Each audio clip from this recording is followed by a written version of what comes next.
엄마, 저 아저씨. 아빠 아니야? 장례식장 상주석에 서 있는 남자. 그의 넥타이핀이 번쩍였습니다. 결혼 3주년에 제가 선물한 바로 그것. 왼쪽 모서리의 흠집까지 똑같았죠. 10년 전 설악산에서 실종되어 사망신고까지 한 제 남편. 그런데 왜 이 사람은 조민서라는 이름표를 달고 낯선 사람인 척 저를 스쳐 지나가는 걸까요? 안녕하세요, 시청자 여러분. 저는 통닭집 배달일을 하며 홀로 딸을 키워온 58세 김혜진입니다. 10년 전 남편 최강호는 설악산으로 떠났다가 영영 돌아오지 못했습니다. 폭우 속에서 실종된 남편을 7년을 기다리다 결국 사망신고를 했죠. 죽은 줄만 알았던 제 남편이 조민서라는 장례지도사로 살아있었던 겁니다. 하지만 그는 저를 전혀 기억하지 못했고 제가 그에게 다가갈수록 정체불명의 협박이 시작되었습니다. 과연 남편은 왜 다른 사람이 되어 살고 있을까요? 그리고 그 뒤에 숨은 거대한 진실은 무엇일까요? 오늘은 제가 10년 만에 되찾은 남편과의 기적 같은 재회 이야기를 들려드리겠습니다. 잠깐. 이야기 시작하기 전 구독과 좋아요는 영상을 만드는데 큰 힘이 됩니다. 그럼 사연 시작합니다. 비 오는 화요일 오후 장례식장 입구에 서 있었습니다. 국화향이 목구멍 뒤를 서늘하게 긁고 지나가는데 마치 10년 전 그날의 냄새가 다시 올라오는 것 같았습니다. 유리문에 비친 내 모습이 낯설게 느껴졌어요. 58세 시장 통닭집에서 배달과 주방 보조로 하루하루를 버텨온 여자. 손목엔 기름 튀기다 생긴 오래된 화상 흉터가 번들거렸고 검은 우산을 쥔 손가락엔 세월의 흔적이 고스란히 새겨져 있었습니다. 유족분, 이쪽입니다. 상주 완장을 찬 남자가 고개를 숙이며 안내했습니다. 그 순간 그의 넥타이에서 번쩍이는 은빛이 내 시선을 붙잡았어요. 넥타이핀. 아주 평범한 은색 넥타이핀이었지만 왼쪽 모서리에 난 미세한 흠집까지. 그건 분명 내가 결혼 3주년 때 선물한 그 모델이었습니다. 설마 아니겠지. 나는 숨을 깊이 삼키며 그 남자의 얼굴을 올려다봤습니다. 턱선, 귓불 아래 작은 점, 그리고 말할 때 먼저 올라가곤 하던 왼쪽 입꼬리.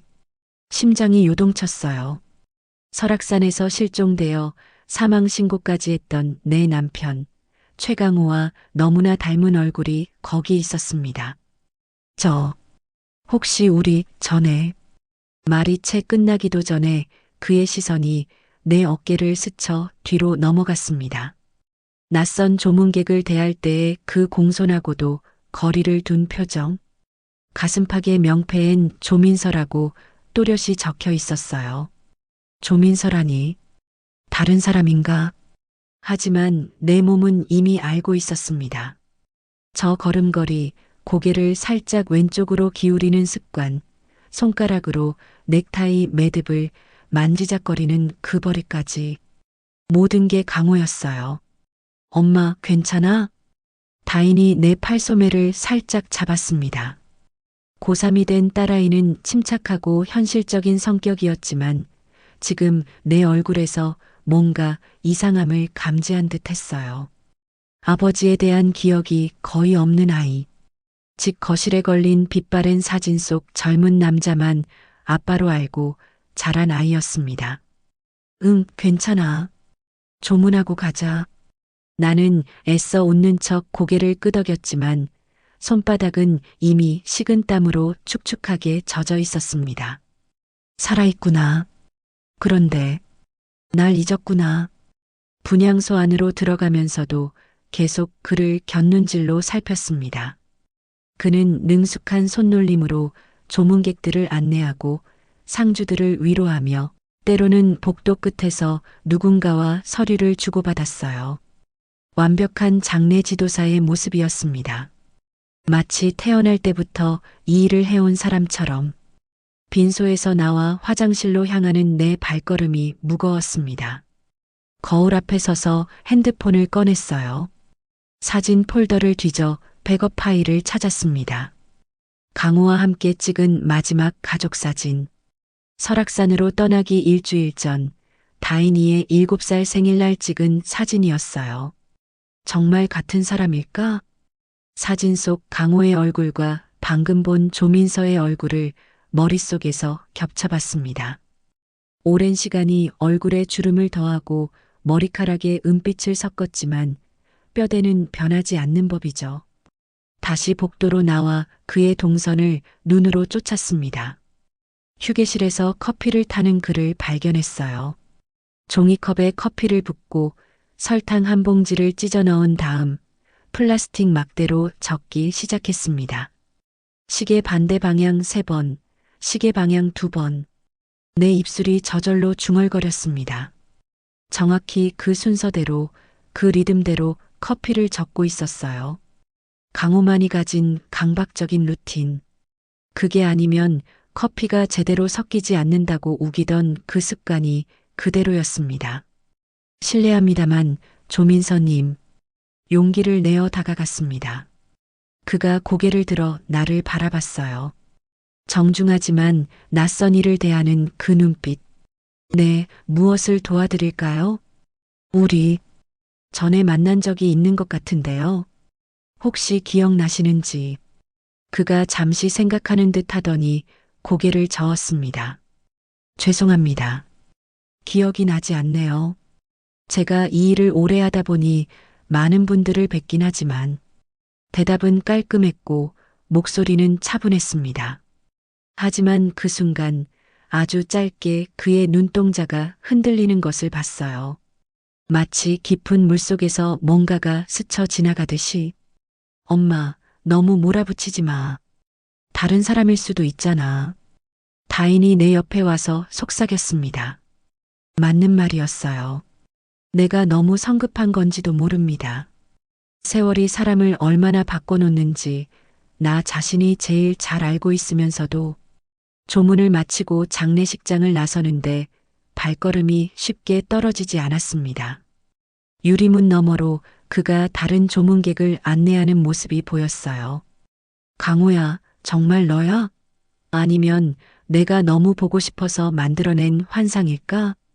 우산을 펼치며 빗속으로 나섰지만 가슴 한구석에서는 이미 폭풍이 몰아치고 있었습니다. 그날 밤 나는 잠을 이룰 수 없었습니다. 부엌에서 뜨거운 물에 티백을 우려내며 창밖의 빗소리를 들었어요. 다인은 방에서 공부하는지 희미한 불빛이 문틈으로 새어나왔습니다. 수능이 얼마 남지 않은 시기라 아이도 나름대로 스트레스가 클 텐데 엄마가 이상한 행동을 하니 걱정이 되었나 봅니다.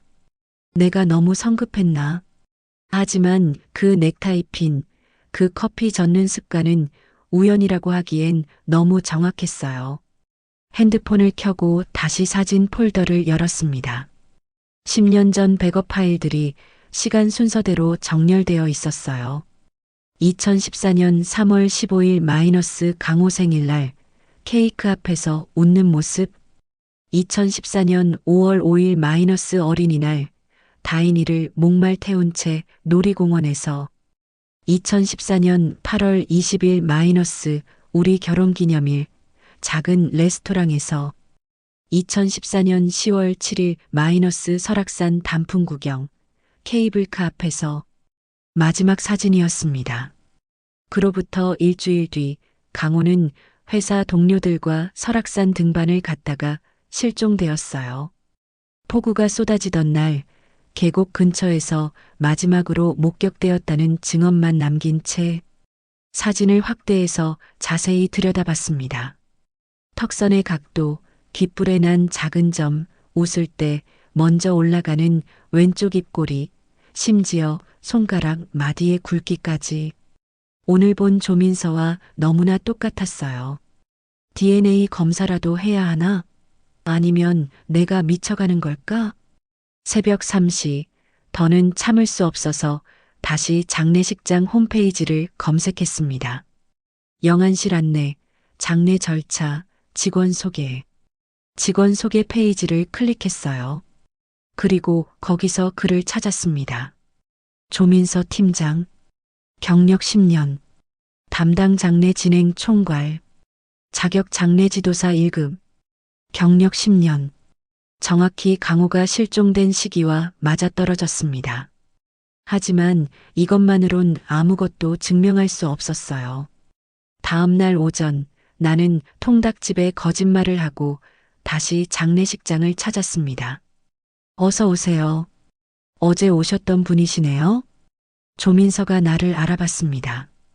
오늘도 그는 단정한 검은 정장에 그 넥타이 핀을 하고 있었어요. 네, 어제 미처 못 드린 부의금이 있어서요. 구차한 핑계였지만 다른 방법이 없었습니다. 그가 안내하는 대로 따라가면서 나는 그의 걸음걸이를 세심하게 관찰했어요. 왼쪽 다리를 살짝 끌듯이 걷는 버릇. 강호도 학창시절 축구하다 다친 뒤로 그런 습관이 있었습니다. 화장실에 간다는 핑계로 자리를 비웠다가 직원 휴게실 쪽으로 향했습니다. 문이 살짝 열려 있었어요. 안을 들여다보니 그가 혼자 앉아 뭔가를 적고 있었습니다. 왼손잡이. 그는 왼손으로 펜을 잡고 있었습니다. 강호도 왼손잡이였어요. 하지만 이것도 우연일 수 있겠죠. 그때 그가 고개를 들었습니다. 우리 눈이 마주쳤어요. 뭔가 찾으시는 게 있으십니까? 당황한 나는 더듬거리며 대답했습니다. 아, 화장실이 어디인지. 길을 잃었네요. 그가 자리에서 일어나 직접 안내해 주겠다고 했습니다. 복도를 걸으며 그가 말했어요. 어제부터 계속 저를 보시던데 혹시 저한테 하실 말씀이 있으신가요? 심장이 쿵쾅거렸습니다. 들켰구나. 그냥 돌아가신 분 때문에 마음이 복잡해서요. 죄송합니다. 아닙니다. 이런 일은 자주 있어요. 상실의 아픔은 때로 우리를 혼란스럽게 만들죠. 그의 목소리에는 진심 어린 위로가 담겨 있었습니다. 마치 자신도 그런 아픔을 겪어본 사람처럼. 화장실에서 나와 거울을 보며 찬물로 얼굴을 씻었습니다. 그때 핸드폰이 울렸어요. 다인이었습니다. 엄마, 어디야? 통닭집 사장님이 전화하셨는데. 응, 곧 갈게. 서둘러 나가려는데 복도 끝에서 조민서가 누군가와 통화하는 소리가 들렸습니다. 네, 사장님. 오늘도 그분 오셨습니다. 네, 백문석 사장님께 보고 드렸습니다. 아직은 모르는 것 같습니다. 그분, 나를 말하는 건가? 숨을 죽이고 더 들으려 했지만 발소리가 가까워져서 황급히 자리를 떴습니다. 집으로 돌아오는 버스 안에서 나는 계속 그의 말을 곱씹었어요. 아직은 모르는 것 같다는 게 무슨 의미일까? 그가 정말 강호라면 왜 모른 척하는 걸까? 아니면 정말로 기억을 잃은 걸까? 저녁 다인과 함께 식사를 하면서도 딴 생각뿐이었습니다. 엄마, 오늘 이상해. 무슨 일 있어? 아니야, 그냥 피곤해서. 거짓말. 어제 그 아저씨 때문이지? 아빠 닮았다고 생각하는 거지? 역시 눈치 빠른 아이였습니다. 나는 젓가락을 내려놓고 다인을 바라봤어요. 정말 만약에 아빠가 살아있다면 어떨 것 같아? 다인이 잠시 침묵하다가 대답했습니다. 글쎄, 기쁘기도 하고 화도 날 것 같아. 그동안 어디 있었냐고. 왜 우리한테 연락 안 했냐고. 그날 밤 나는 다락방으로 올라가 먼지 쌓인 상자를 꺼냈습니다. 강호 유품이라고 적힌 박스. 그동안 차마 열어보지 못했던 상자였어요. 가죽 지갑, 스테인리스 열쇠고리, 손목시계, 그리고 파란 테이프가 붙은 USB 하나. 왜 이제야 이걸 발견한 걸까요? 아니, 어쩌면 그동안 보고 싶지 않았던 건지도 모릅니다. USB를 노트북에 꽂았습니다. 폴더가 여러 개 들어 있었어요. 정혜률 재단, 기부금 집행표, 안전시민 누락, 그리고 혜진에게 MP4. 손이 떨렸습니다. 마우스 커서를 비디오 파일 위에 올려놓고 한참을 망설였어요. 강호야, 도대체 무슨 일이 있었던 거야? 비디오 파일을 클릭하는 내 손가락이 떨렸습니다. 화면이 켜지고 강호의 얼굴이 나타났어요. 10년 전의 강호. 수염이 덥수룩하고 눈가에 피로가 짙게 깔려 있었지만 분명 내 남편이었습니다. 배경은 우리 집 서재였어요. 혜진아, 이 영상을 보고 있다면 내가 돌아오지 못했다는 거겠지. 목소리가 갈라졌습니다. 마치 며칠 밤을 새운 사람처럼 지쳐 보였어요. 먼저 미안해. 너한테 이런 짐을 남기게 되어서. 하지만 이건 꼭 알려야 할 일이야. 정혜률 이사장. 그 사람이 운영하는 복지재단에 큰 문제가 있어. 나는 회계감사로 파견되었다가 이걸 발견했고 영상 속 강호가 서류 뭉치를 들어보였습니다. 빼곡히 적힌 숫자들과 형광펜 표시들이 보였어요. 건축 안전심의를 조작했어. 기부금도 빼돌렸고 이게 밝혀지면 많은 사람이 다칠 거야. 내일 정혜류를 만나기로 했어. 설악산 구 등산로에서. 그가 모든 걸 덮자고 제안했는데 난 거절할 거야. 혹시 내가 못 돌아오면 이 USB를 경찰에 전해줘. 영상이 끝났습니다. 3분 42초. 그 짧은 시간 동안 10년간 몰랐던 진실이 쏟아져 나왔어요. 다른 폴더들을 열어봤습니다. 회계장부, 가짜 영수증, 조작된 안전심의서, 강호가 목숨 걸고 모은 증거들이었어요. 그리고 마지막 폴더에서 이상한 텍스트 파일을 발견했습니다. 메모, TXT. 파일을 열자 짧은 메시지가 나왔어요. 미뤄진 진실. 좌표 37.7461, 127.7263, 지하 3층 B-17, 비밀번호 우리 처음 만난 날 212. 좌표를 구글 지도에 입력했습니다. 하람기록 보관센터라는 곳이 나왔어요. 도심에서 조금 떨어진 청회색 건물. 각종 문서를 장기 보관하는 민간 시설이었습니다. 강호가 뭘 더 숨겨둔 걸까? 새벽 4시가 넘었지만 잠은 오지 않았습니다. 창밖에는 여전히 비가 내리고 있었어요.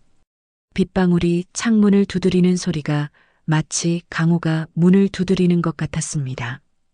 다음 날 아침 나는 다인에게 모든 걸 털어놓았습니다. 엄마, 이거 위험한 거 아니야? 경찰에 가야 하는 거 아니야? 먼저 아빠가 뭘 남겼는지 확인하고 싶어. 그 다음에 결정하자. 다인이 한숨을 쉬었습니다. 나도 같이 갈게. 안 돼. 넌 학교 가야지. 엄마 혼자 보내는 게 더 불안해. 오늘 자습 시간이야. 결국 우리는 함께 하람기록 보관센터로 향했습니다. 건물 외벽엔 오래된 빗물 자국이 있었고 입구엔 경비원이 앉아 있었어요. 안녕하세요. 방문 목적이? 보관함 확인하러 왔습니다. 접수 중 있으십니까? 당황했습니다. 접수 중이라니. 그때 강호 지갑을 다시 뒤져보니 반으로 접힌 카드가 나왔어요. 영구 출입 카드 마이너스 최강호. 경비원이 카드를 확인하더니 고개를 끄덕였습니다. 가족이십니까? 네, 였습니다. 엘리베이터가 지하 3층에서 멈췄습니다. 형광등이 깜빡거리는 복도를 따라 걸었어요.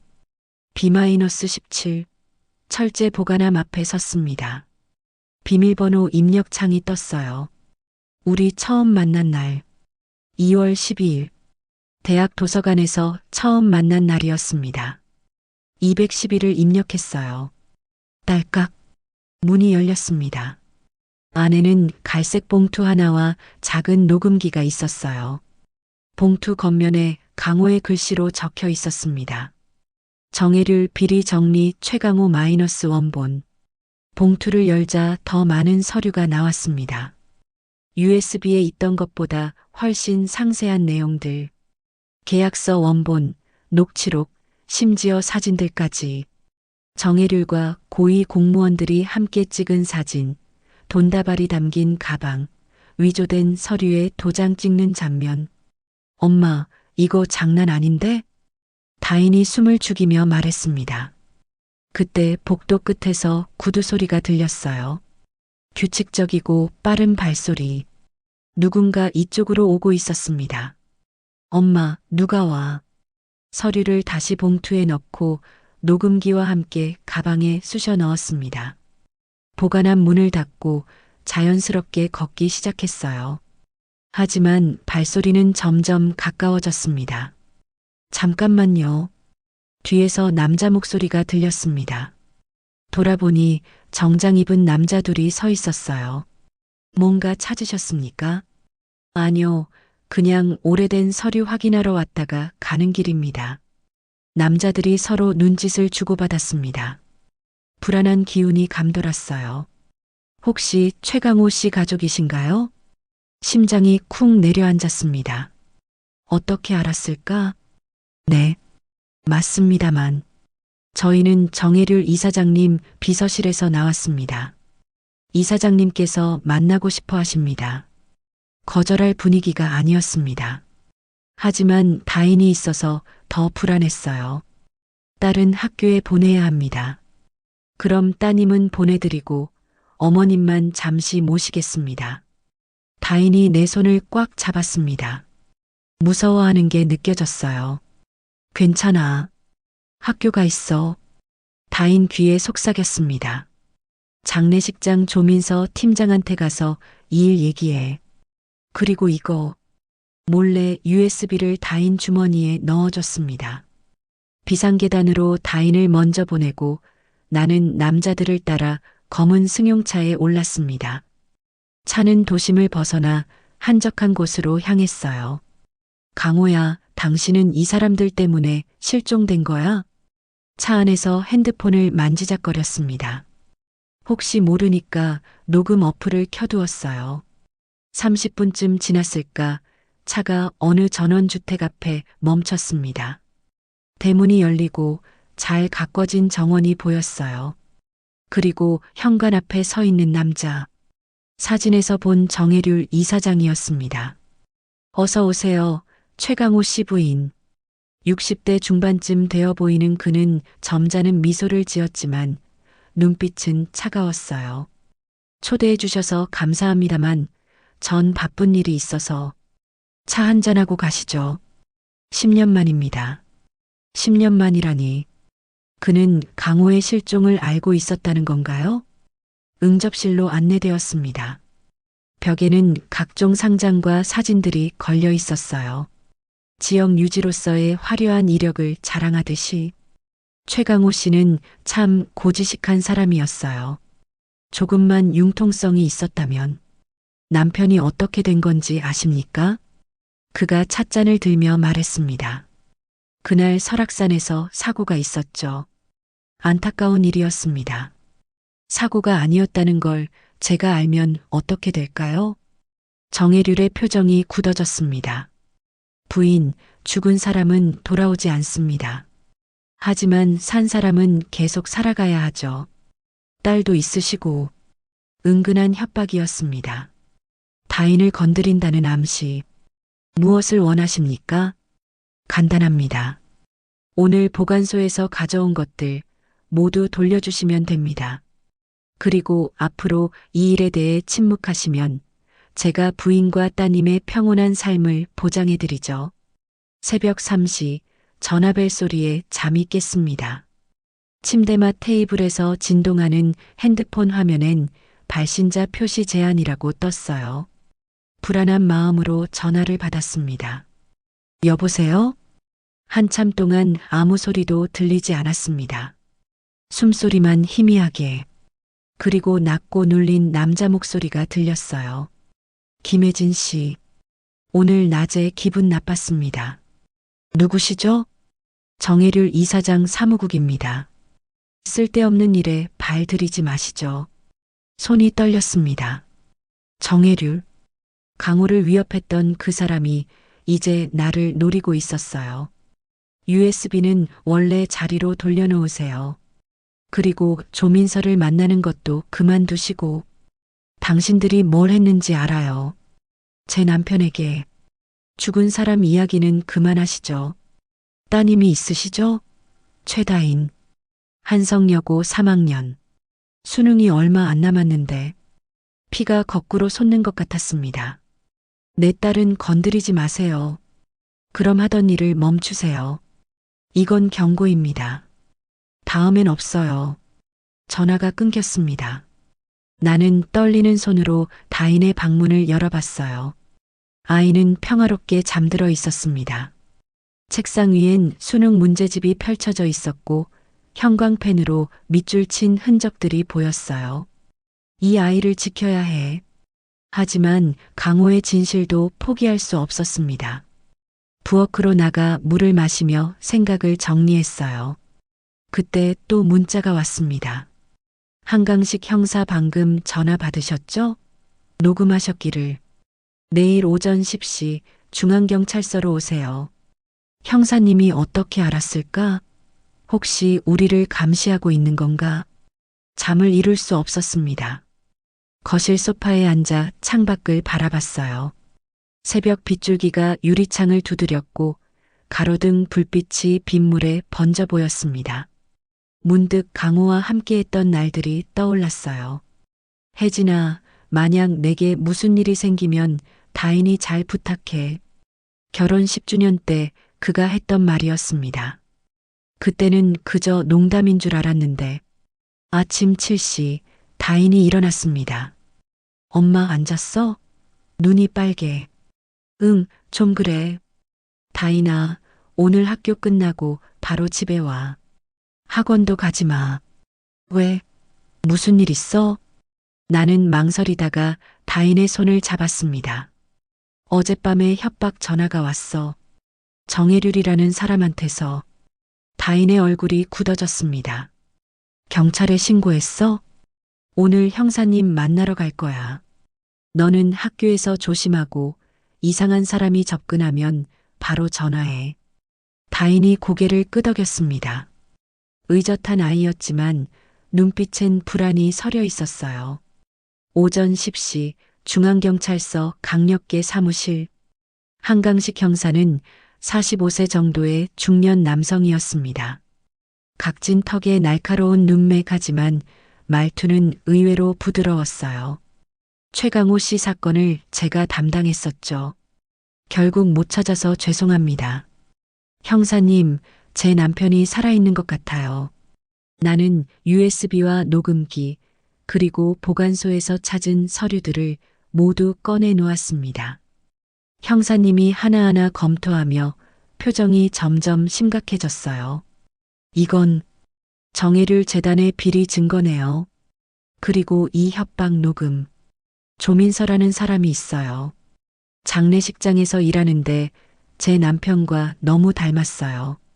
습관까지 똑같고. 형사님이 컴퓨터를 켜고 뭔가를 검색했습니다. 조민서. 10년 전에 주민등록이 새로 만들어졌네요. 백문석 장례식장 대표가 보증을 섰고 백문석도 정혜률과 연결되어 있어요. 10년 전 재단 이사였거든요. 형사님이 자리에서 일어났습니다. 김혜진 씨, 이건 단순한 실종 사건이 아니었어요. 조직적인 은폐가 있었던 것 같습니다. 그때 형사님의 전화가 울렸습니다. 잠시 통화를 하더니 얼굴이 창백해졌어요. 알겠습니다. 예, 곧 가겠습니다. 무슨 일이세요? 장례식장에서 사고가 났대요. 조민서 씨가 쓰러졌답니다. 심장이 쿵 내려앉았습니다. 어떻게, 왜요? 약물 과다 복용인 것 같다고. 지금 응급실에 있대요. 가보시겠습니까? 병원 응급실. 조민서는 산소 마스크를 쓴 채 누워 있었습니다. 얼굴이 창백했고 맥박 모니터가 불규칙하게 울렸어요. 백문석이 침대 옆에 서 있었습니다. 무슨 짓을 한 거예요? 내가 백문석에게 달려들려 하자 형사님이 말렸습니다. 진정하세요. 백문석이 차갑게 말했습니다. 난 아무것도 안 했어. 민서가 스스로 약을 많이 먹은 거요. 최근에 이상한 기억들이 떠올라서 괴로워했거든. 그때 조민서의 손가락이 미세하게 움직였습니다. 나는 그의 손을 잡았어요. 차가웠지만 분명 살아있었습니다. 강호야, 강호야, 나야, 혜진이야. 그의 눈꺼풀이 떨렸습니다. 그리고 아주 천천히 눈을 떴어요. 초점 없는 눈동자가 나를 바라봤습니다. 진. 그가 내 이름을 불렀습니다. 희미하지만 분명히. 그래, 나야. 기억나? 우리. 하지만 다시 의식을 잃었습니다. 의사가 들어와 우리를 밖으로 내보냈어요. 복도에서 형사님이 백문석에게 물었습니다. 조민서 씨가 먹은 약이 뭡니까? 신경안정제요. 의사 처방받은 거요. 처방전 보여주시죠.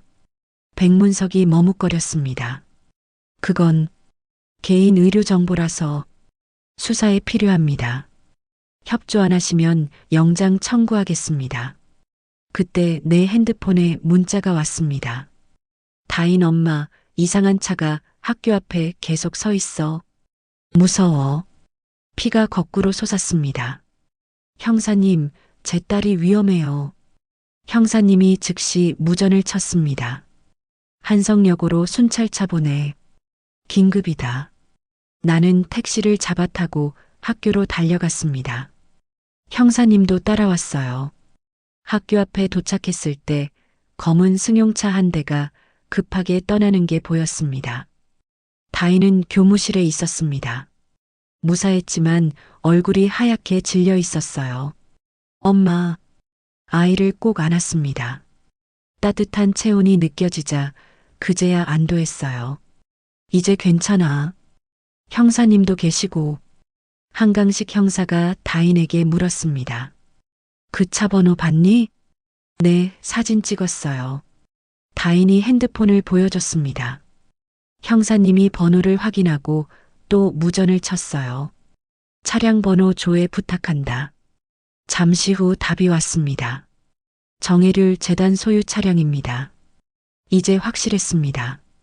정혜률이 우리 가족을 노리고 있다는 것이, 그리고 조민서, 아니 강호가 위험하다는 것도.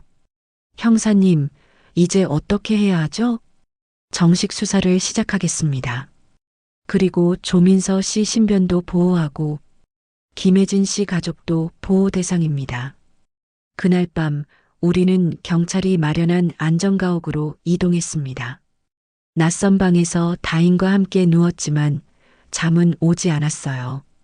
병원에 있는 강호가 걱정되었고 정혜률의 다음 행동이 두려웠습니다. 강호야, 제발 깨어나. 이제 진실을 밝힐 때야. 안전가옥에서의 셋째 밤이었다. 다인은 노트북으로 수업을 듣고 나는 형사가 두고 간 자료를 다시 훑쳤다. 증거는 충분해 보였지만 마지막 한 조각이 비어 있었다. 그때 휴대폰이 울렸다. 김혜진 씨, 한강식입니다. 조민서 씨가 의식을 찾았습니다. 면회 가능해요. 숨이 꺾였다. 살아있다면, 아니, 그가 정말 강호라면 잃어버린 날들의 빈칸을 어떻게 채워야 할까? VIP 병실 문 앞엔 경찰 2명이 서 있었다. 안으로 들어서자 조민서는 상체를 세운 채 창밖을 보고 있었다. 안녕하세요. 그가 먼저 입을 열었다. 말 끝에 낯섦과 조심스러움이 겹쳐 있었다. 몸은 괜찮으세요? 네. 그런데 이상한 꿈을 꿨어요. 앞치마를 두른 여자가 웃고 작은 아이가 그네를 밀어달래요. 가슴이 저렸다. 그게 저고 우리 딸 다인이에요. 그가 내 얼굴을 오래 바라봤다. 그럼 제가 정말 당신 남편입니까? 당신 이름은 최강호예요. 다인의 아빠고 내 남편이었어요. 한강식 형사가 들어와 의자에 앉았다. 녹음기를 켜며 물었다. 설악산에서 일어난 일을 기억나는 만큼만 말씀해 주세요. 조민서 아니 강호가 눈을 감고 천천히 말했다. 물소리 차가운 물 누군가가 등을 밀었습니다. 그리고 정혜률. 이제 끝이야, 최 팀장이라고. 그 다음은요? 병원이었습니다. 백문석 원장이 있었고 새로운 이름과 일자리를 약도줬어요. 나는 가방에서 은행잎 나무 조각을 꺼냈다. 장례식장 상주실에서 주었던 것. 이거 기억나요? 그가 손끝으로 결을 쓸더니 눈빛이 번쩍였다. 내가 깎은 거예요. 혜진 생일에 주려고 기억이 끼어들었다. 바로 그때 문이 벌컥 열리며 백문석과 변호사가 들이닥쳤다. 민서야, 함부로 말하지 마. 형사가 막아섰다. 면회 제안입니다. 백문석은 나를 스치듯 보며 낮게 말했다. 없는 기억을 만들면 다친다. 강호가 고개를 들었다.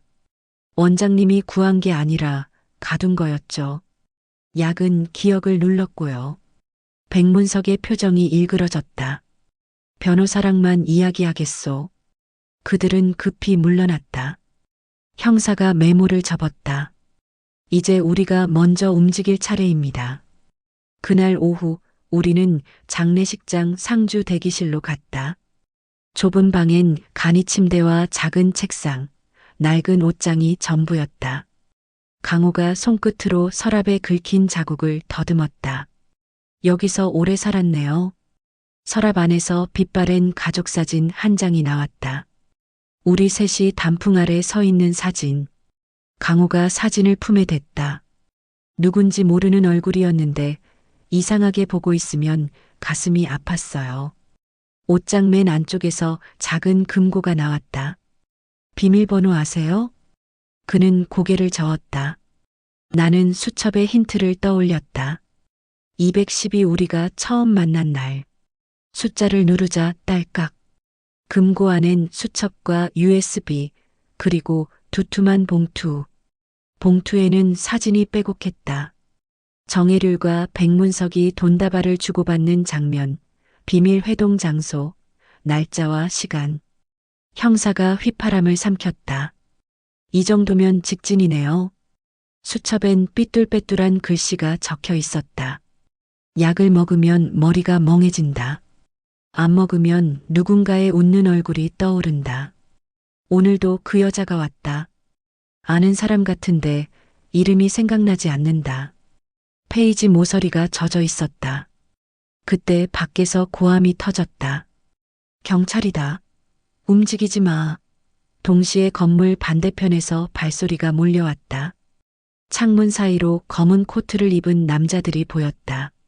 선두의 정혜률. 하지만 이미 포위망이 닫혀 있었다. 형사가 짧게 웃었다. 우리가 여기 있다는 소문 일부러 흘렸거든요. 미끼를 물었네요. 잠시 뒤 정혜률의 손목에 수갑이 채워졌다. 그는 악을 쓰며 뒤돌아보았지만 더는 도망칠 곳이 없었다. 정적이 내려앉았다. 강호가 내 손을 잡았다. 온기가 손바닥으로 번졌다. 혜진아 미안해. 오래 걸렸네. 이제부터 시작이야. 우리 다시 쓰자. 그가 나를 살며시 끌어안았다. 오래 굳어있던 시간이 마치 누군 종이처럼 조용히 풀렸다. 정혜률이 체포된 지 일주일이 지났습니다. 강호는 여전히 병원에 입원해 있었지만 기억이 조금씩 더 선명해지고 있었어요. 오늘은 특별한 일정이 있었습니다. 한강식 형사가 제안한 것이었죠. 설악산 옛 산장에 가보는 게 어떨까요? 기억을 되찾는 데 도움이 될 겁니다. 설악산. 우리가 신혼여행을 갔던 곳이자 강호가 실종된 곳이었습니다. 다인도 함께 가기로 했어요. 이제 고3이지만 아이는 아빠를 제대로 알고 싶어 했습니다. 온전한 가족으로 가는 첫 여행이었죠. 산장으로 가는 길, 강호는 창밖을 조용히 바라봤습니다. 이 길, 낯익어요. 굽이굽이 돌아가는 이 길을 운전하던 형사님이 백미러로 강호를 봤습니다. 뭔가 떠오르는 게 있으세요? 혜진이랑 여기서 사진 찍었던 것 같아요. 단풍이 예쁘다고 다인이 핸드폰을 꺼내 사진을 보여줬습니다. 이거요? 엄마가 항상 지갑에 넣고 다니던 사진. 단풍 배경에 우리 가족 사진이었습니다. 강호의 눈가가 촉촉해졌어요. 산장에 도착했을 때는 해가 기울고 있었습니다. 문은 부서져 있었지만 전체적인 구조는 그대로였어요. 벽난로, 나무 탁자, 삐걱거리는 마루. 20년 전 우리가 머물렀던 그때 그대로였습니다. 강호가 벽난로 앞에 서서 선반을 만졌습니다. 여기 뭔가 올려놨던 기억이. 나는 가방에서 은행잎 조각을 꺼냈어요. 이거 같은 거? 맞아. 내가 깎아서 여기 올려뒀었지. 혜진이가 예쁘다고. 그가 갑자기 무릎을 꿇었습니다. 벽난로 아래 벽돌 하나가 느슨한 것을 발견한 거예요. 벽돌을 빼내자 작은 공간이 나타났고 그 안에 비닐에 쌓인 뭔가가 있었습니다. 이게 뭐지? 조심스럽게 꺼내 펼쳐보니 또 다른 USB와 편지가 들어 있었어요. 편지를 읽기 시작했습니다. 강호의 글씨였어요. 2014년 10월 14일. 내일 정혜류를 만난다. 이 편지를 쓰는 이유는 혹시 모를 상황에 대비해서다. 혜진아, 만약 내가 돌아오지 못한다면 이걸 찾아줘. 정혜류이 계획하는 일은 단순한 비리가 아니야. 더 큰 범죄가 숨어 있어. 형사님이 USB를 받아 노트북에 연결했습니다. 화면에 동영상 파일이 떴어요. 재생 버튼을 눌렀습니다. 어두운 사무실, 정혜률과 백문석이 대화하고 있었습니다. 강호가 몰래 촬영한 것 같았어요. 최강호는 너무 많이 알았어. 처리해야 해. 죽이는 건 위험해요. 차라리 기억을 지우면 되지. 내가 아는 의사가 있어. 약물로 기억을 조작할 수 있대. 충격적인 대화였습니다. 처음부터 계획된 일이었던 거예요. 그때 강호가 머리를 감싸쥐며 신음했습니다. 으악, 머리가. 괜찮아? 다인이 황급히 아빠를 부축했어요. 강호가 헐떡이며 말했습니다. 그날이 기억나요. 여기서 정혜률이 왔었어. 그가 손가락으로 창밖을 가리켰습니다. 저 멀리 계곡이 보였어요. 거기서 그가 날 밀었어요. 그리고 물에 빠진 나를 백문석이 건져냈어요. 한강식 형사가 녹음기를 켰습니다. 자세히 말씀해 주세요. 강호가 깊게 숨을 들이쉬고 천천히 말하기 시작했습니다. 정혜률이 말했어요. 내가 죽으면 아내와 딸도 위험해질 거야. 하지만 내가 조민서가 된다면 모두가 안전할 거야. 그래서 저항하지 못했어요. 내 가슴이 미어졌습니다. 우리를 지키기 위해 스스로를 포기했던 거예요. 물에서 건져진 후 병원에서 깨어났을 때 백문석이 있었어요. 새 신분증, 새 이름, 그리고 매일 먹어야 하는 약들. 거부하면 혜진과 다인이 위험하다고. 다인이 울음을 터뜨렸습니다. 아빠, 우리 때문에. 강호가 다인을 안았습니다. 서툴지만 따뜻한 포옹이었어요. 아니야. 내가 선택한 거야. 너희를 지킬 수 있다면 뭐든 할 수 있어. 그때 밖에서 차 소리가 들렸습니다. 형사님이 창밖을 내다봤어요. 검은 SUV 2대. 정혜률 일당입니다. 설마 보석으로 나온 건가? 형사님이 무전기를 켰지만 신호가 잡히지 않았습니다. 산속이라 통신이 안 되네요. 뒷문으로. 우리는 황급히 뒷문으로 나갔습니다. 어둠이 내린 산길을 따라 뛰었어요. 뒤에서 발소리와 손전등 불빛이 따라왔습니다. 이쪽으로. 강호가 앞장서서 길을 안내했습니다. 오랜 시간이 지났지만 그의 몸은 이 산을 기억하고 있었어요. 좁은 바위 틈을 지나 작은 동굴로 들어갔습니다. 모두 숨을 죽이고 있었어요. 여기서 기다리면 그들이 지나갈 거예요. 강호가 속삭였습니다. 밖에서 목소리가 들렸습니다. 어디 갔지? 분명 이쪽으로 왔는데. 계속 찾아. USB를 찾아야 해. 정혜률의 부하들이었습니다. 그들이 찾는 건 우리가 아니라 증거물이었어요. 한참을 숨죽이고 있자 발소리가 멀어졌습니다. 형사님이 조심스럽게 밖을 확인했어요. 갔습니다.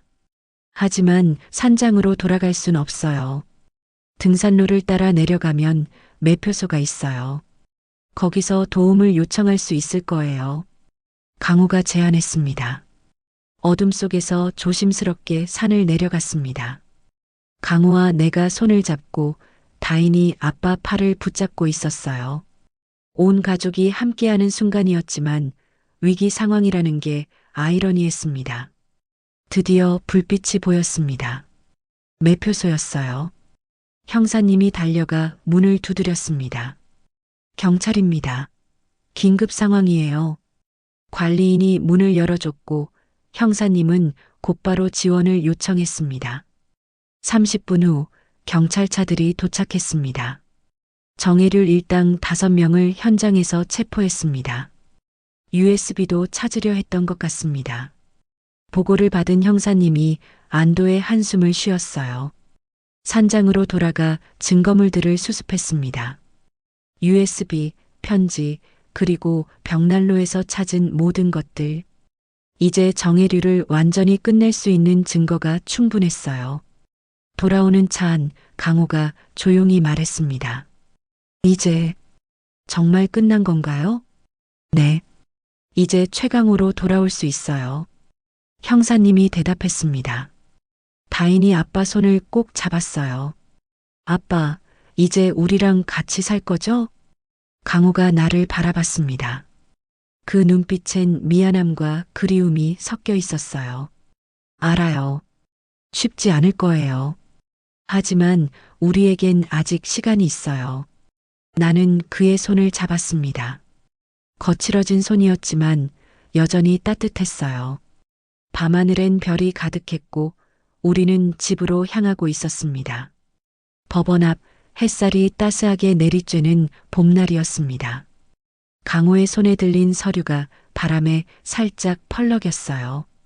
사망신고 취소 및 신분 회복 결정문. 10년 만에 최강호라는 이름을 되찾은 순간이었습니다. 이제 정말 아빠가 된 거예요? 다인이 장난스럽게 물었습니다. 수능도 끝났고 대학 합격 통지서도 받은 후였어요. 아빠와 함께하는 첫 번째 기쁜 소식이었죠. 그래, 이제 진짜 너희 아빠야. 강호가 어색하게 웃으며 다인의 머리를 쓰다듬었습니다. 정혜률은 결국 징역 15년을 선고받았습니다. 백문석도 공범으로 7년형. 재단의 모든 비리가 드러났고 피해자들에 대한 보상도 시작되었어요. 한 달 후 우리는 작은 아파트로 이사했습니다. 강호가 그동안 모아둔 돈과 보상금으로 마련한 보금자리였어요. 크지 않았지만 우리 세 식구가 살기엔 충분했습니다. 여기 거실에 소파 놓고 저쪽엔 책장. 강호가 줄자를 들고 이리저리 재며 중얼거렸습니다. 마치 새신랑처럼 들떠 있었어요. 나는 부엌에서 그를 바라보며 미소 지었습니다. 하지만 가끔 그가 멍하니 창밖을 바라볼 때면 그 시절 공백이 느껴졌어요. 혜진아, 나 일자리를 구해야 할 것 같아. 어느 날 저녁 강호가 조심스럽게 말했습니다. 장례지도사 자격증은 있지만 다시 그 일을 하긴 싫어. 천천히 생각해. 서두를 필요 없어. 하지만 그의 눈빛엔 조급함이 있었어요. 일주일 후 뜻밖의 전화가 왔습니다. 최강호 씨? 저는 세움 호스피스 병원 원장입니다. 당신 이야기를 듣고 제안을 드리고 싶어서요. 호스피스 병원. 삶의 마지막을 준비하는 이들을 위한 곳이었습니다. 저희는 유가족 상담센터를 새로 만들 예정입니다. 당신처럼 상실과 회복을 경험한 분이 필요해요. 강호는 고민 끝에 제안을 받아들였습니다. 첫 출근 날 나는 그의 넥타이를 매만져줬어요. 긴장돼? 응. 조민서가 아닌 최강호로 일하는 게 아직 어색해. 괜찮아. 당신은 잘할 거야. 호스피스 병원에서 강호는 새로운 의미를 찾았습니다. 죽음을 앞둔 이들과 그 가족들을 위로하며 자신도 치유받고 있었어요. 그간 장례식장에서 배운 것들이 이곳에서는 따뜻한 위로가 되었습니다. 아빠가 달라졌어. 다인이 말했어요. 대학 입학을 앞두고 있었죠. 어떻게? 예전엔 기억 없지만 지금은 정말 아빠 같아. 따뜻하고 든든하고. 어느 날 저녁 강호가 작은 상자를 들고 왔습니다. 이게 뭐야? 열어봐. 안엔 새로운 결혼 반지가 들어 있었어요. 심플하지만 우아한 디자인이었습니다. 반지는 잃어버렸으니까 다시 시작하는 의미로. 나는 눈물이 났습니다. 그가 반지를 내 손가락에 끼워 주었어요. 혜진아, 앞으로의 30년, 40년을 함께하고 싶어. 바보야, 누가 안 한대? 우리는 서로를 안았습니다. 다인이 들어와 우리를 보고는 헛기침을 했어요. 어머, 이 나이에 부끄럽게. 너도 이리 와. 강호가 다인을 끌어안았습니다. 우리 셋은 그렇게 한참을 안고 있었어요. 백문석은 출소 후 연락을 해왔습니다. 미안했네, 최 팀장. 아니, 강호 씨. 이제 와서 변명은 안 하겠네. 다만 정말 처음엔 자네를 구하려 했었어. 통화를 끊고 강호는 한숨을 쉬었습니다.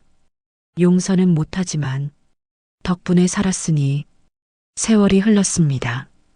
다인은 대학을 졸업하고 취직했어요.